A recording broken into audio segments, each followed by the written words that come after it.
Bonjour, je me présente. Je suis Bassem Kokemutu. Je suis le premier ingénieur en environnement enregistré à Maurice et je suis le premier océanographe du pays. Et je suis retourné à Maurice après mes études en 1995 pour aider mon pays et nous aider à faire cette transition vers les océans et vers la protection de l'environnement. Depuis mon jeune âge, j'ai aimé les océans. J'ai appris à nager à la plage de l'île. J'aimais voir la nature et j'aimais protéger la nature. Et quand j'ai fait mes études, beaucoup de personnes m'ont découragé en me disant mais qu'est-ce que tu vas faire avec l'environnement? On a besoin d'ingénieurs civils pour faire des murs, on a besoin d'ingénieurs chimiques, on a besoin d'ingénieurs électroniques. Qu'est-ce qu'on va faire avec l'environnement? Et moi j'ai toujours cru, malgré toutes ces personnes qui ont essayé de me décourager, que l'environnement serait l'avenir de notre pays et l'avenir du monde. Et c'est pour cela que je me suis engagé depuis très jeune et pendant mes études dans ces domaines de l'environnement et de l'océanographie. Et je crois aujourd'hui que c'est cela qui représente le salut de notre humanité, ça va être le futur de notre économie et qu'il nous faut aujourd'hui nous axer dans ces domaines pour l'avenir de notre pays. Le développement, la protection de l'environnement, la protection de notre société. Ce sont trois thèmes qui sont très importants quand on parle de développement durable parce qu'il s'agit de faire l'équilibre entre ces trois sphères. C'est cela qu'on appelle le développement durable et c'est pour cela qu'on a des études d'impact environnemental qui sont entreprises pour nous assurer, après les engagements pris à la conférence de Rio en 1992, le fameux sommet de la Terre, qu'on a un équilibre et qu'on ne fait pas uniquement des développements économiques, uniquement la protection de l'environnement ou uniquement la protection de la société. À Maurice, malheureusement, on voit que année après année, les développements continuent à se faire à travers l'île, que ce soit sur les montagnes, près de la côte ou même des fois dans la mer. Et on se retrouve aujourd'hui avec une situation de saturation par rapport à ces développements. Donc je crois qu'il est temps aujourd'hui de revoir un petit peu notre politique de planification des territoires et nos lois pour adresser ce problème qui est très important. Le gouvernement en général se trouve avec un grand dilemme. La première chose, c'est de donner des emplois aux gens, de faire du développement, et de l'autre côté, protéger les ressources environnementales. Et tout cela se fait dans le contexte où on a presque une vingtaine de ministères, dont chacun est en train de défendre un petit peu sa propre paroisse. Aujourd'hui, le challenge par rapport à la protection de l'environnement et au développement durable, c'est de coordonner l'approche entre les différents ministères pour que le ministère des Finances, qui cherche des emplois, soit en coordination avec le ministère de l'Environnement, qui s'assure que nos ressources environnementales soient protégées. Et la deuxième chose, c'est d'augmenter la connaissance par rapport à nos ressources environnementales. On sait aujourd'hui comme scientifique que par rapport au niveau de la mer qui monte, on a nos plages à Maurice qui sont en train de s'éroder, nos fameux océans, nos coraux, nos herbiers, tout cela qui forment partie des zones environnementalement sensibles joue un rôle et nous offre un service gratuitement pour nous protéger des impacts du changement climatique qui auront un impact économique.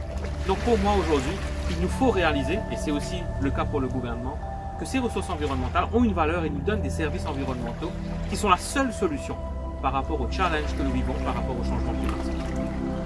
Il faut savoir que Maurice est un petit État insulaire et très vulnérable au changement climatique. Nous ne sommes pas un pays comme le Canada, un immense pays où on peut migrer, on peut bouger. À Maurice, la majorité des infrastructures sont côtières et on sait aujourd'hui qu'avec le changement climatique, le niveau de la mer monte. Ce n'est qu'un des effets du changement climatique. On sait aussi qu'on a eu des inondations, des pluies torrentielles. Tout cela est lié au changement climatique. Alors par rapport à tout cela, le gouvernement mauricien a reçu le support de l'Agence française de développement sous un programme qui s'appelle Adaptation pour que l'île Maurice s'adapte au changement climatique et se prépare. Mais cette préparation, après des études détaillées, prendra du temps. Ça prendra beaucoup d'argent. Et je pense qu'à Maurice, nous serons de plus en plus vulnérables au changement climatique. Et toute cette zone côtière que nous connaissons aujourd'hui, que nous voyons, tous ces campements, tous ces hôtels, malheureusement, dans quelques décennies, vont se retrouver sous l'eau. Alors, tout cela veut dire qu'on doit se préparer, que c'est un gros challenge.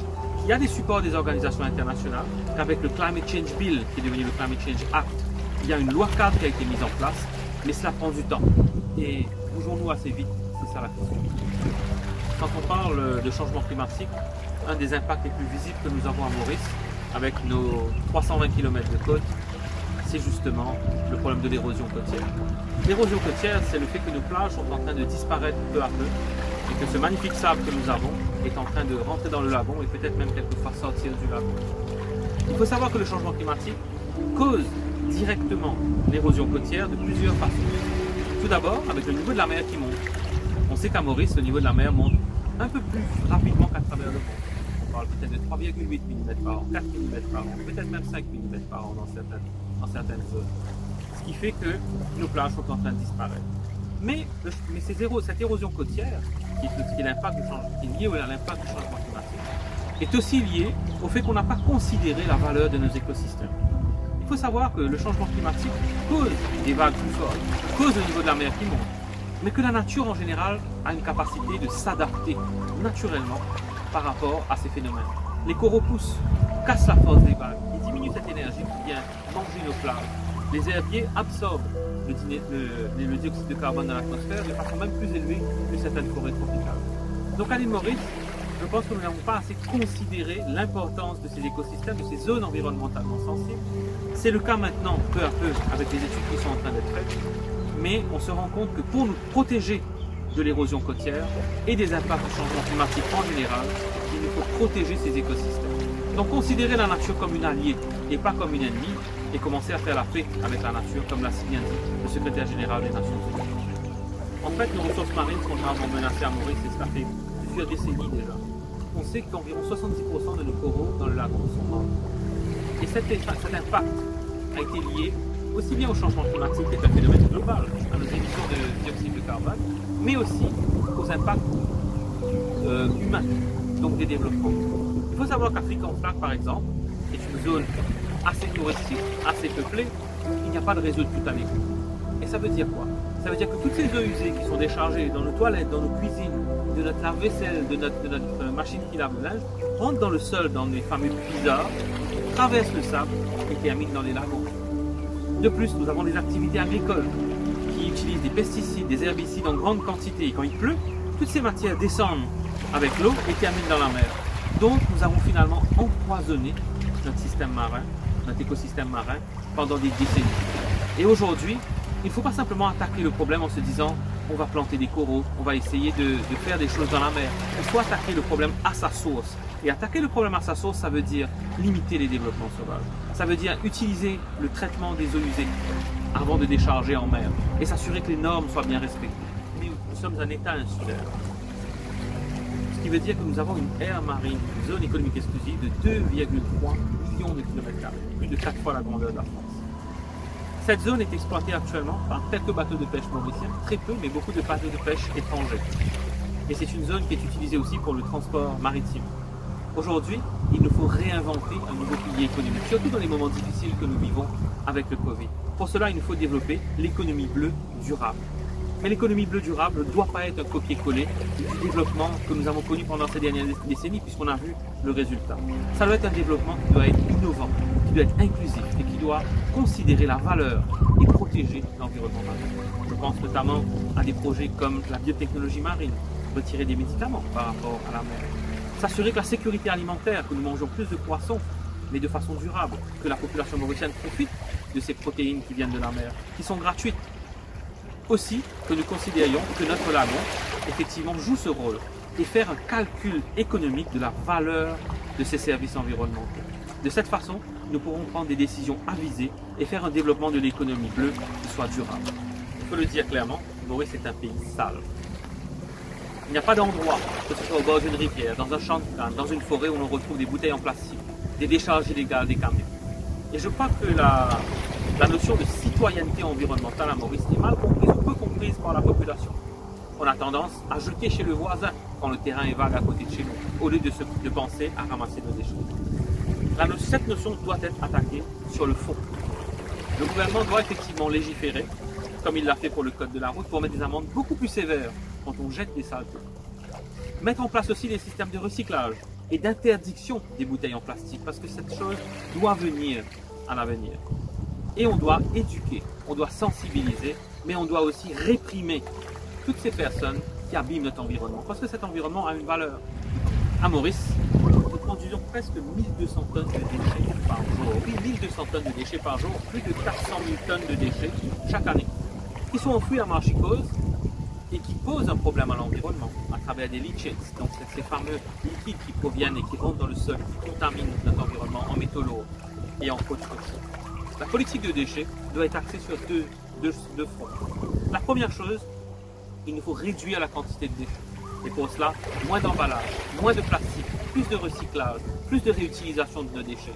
Et des poubelles de tri. On est en 2021 aujourd'hui, dans beaucoup de pays à travers le monde. Chaque personne à 5 ou 6 poubelles pour pouvoir trier. À Maurice, quand on essaie de faire cette démarche-là, on se retrouve avec un camion qui ramasse ces 5 poubelles et les mélange pour que ça termine à marcher. La deuxième chose en aval, il nous faudra penser faire ce qu'on appelle du urban mining. Ça veut dire quoi? Ça veut dire qu'à terme, Marchicose doit être nettoyée. Il faudra mettre en place un système pour récupérer les déchets qui sont en Marchicose, les incinérer peut-être de façon durable et voir par la suite comment faire pour décontaminer ce site qui, à mon avis, est très abîmé de façon environnementale. Donc par rapport à cette situation de déchets, il nous faut revoir notre système tout en se disant, en nettoyant, on peut en tirer des bénéfices, on peut produire de l'énergie, on peut avoir de la matière première pour recycler, on peut avoir des métaux qu'on peut récupérer de nos déchets. Donc tout ça, c'est une réflexion globale qui, à mon avis, demande à être mise en place pour nos déchets. Il ne faut plus que ce soit le business as usual. Il faut sortir, think out of the box et trouver une nouvelle stratégie par rapport à nos déchets à Maurice. Et je pense que le ministère de l'Environnement travaille déjà dessus. Notre politique énergétique actuelle est extrêmement mauvaise. Nous sommes un mauvais élève. Plus de 60 à 70% de l'énergie électrique, quand vous allumez votre lumière, est produite à partir de fuels lourds, de produits pétroliers. Ces produits pétroliers que l'on brûle dans des centrales électriques qui rejettent dans l'atmosphère des quantités de dioxyde de carbone. Donc nous sommes des mauvais élèves. Et pourtant, nous avons le potentiel. Derrière nous, nous avons la mer, nous avons des vagues.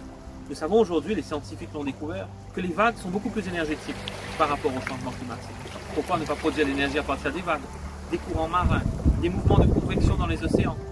Et puis nous avons le vent, nous avons les alizés du sud-est qui peuvent faire tourner les turbines éoliennes. Nous avons déjà une ferme éolienne dans le nord-est du pays. Nous devons monter des fermes solaires. À Maurice, nous avons en moyenne entre 6,5 et 7 heures d'ensoleillement par jour. C'est beaucoup. Pourquoi ne pas installer des panneaux solaires, libéraliser le secteur de l'énergie afin que l'on puisse enfin devenir green?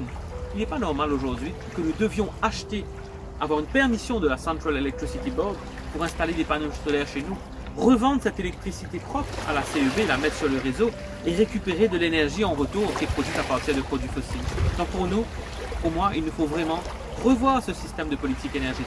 Le potentiel est là, le soleil brillera encore pendant 4 milliards d'années et c'est une énergie qui est gratuite. Allons faire cette transition vers le solaire, vers l'éolien, vers les énergies marines et les énergies propres et montrons qu'à Maurice, on peut faire mieux. On peut faire mieux que certains pays qui sont beaucoup plus développés, que nous sommes innovants, que nous pouvons penser vers le futur. Aujourd'hui, il ne faut plus considérer l'environnement ou les environnementalistes comme des bloqueurs de développement. C'est trop le cas aujourd'hui. Au contraire, protéger l'environnement, c'est protéger son futur. Donc aujourd'hui, il nous faut faire cette transformation pour que notre pays ne soit pas juste bon élève sur la liste des pays écologiques, mais qu'il fasse une transformation vers une économie verte, vers une économie bleue, qui seront, d'après moi, si nous savons les diriger, les nouveaux piliers de notre économie. Et nous avons besoin, Dieu sait, de nouveaux piliers dans ces moments difficiles.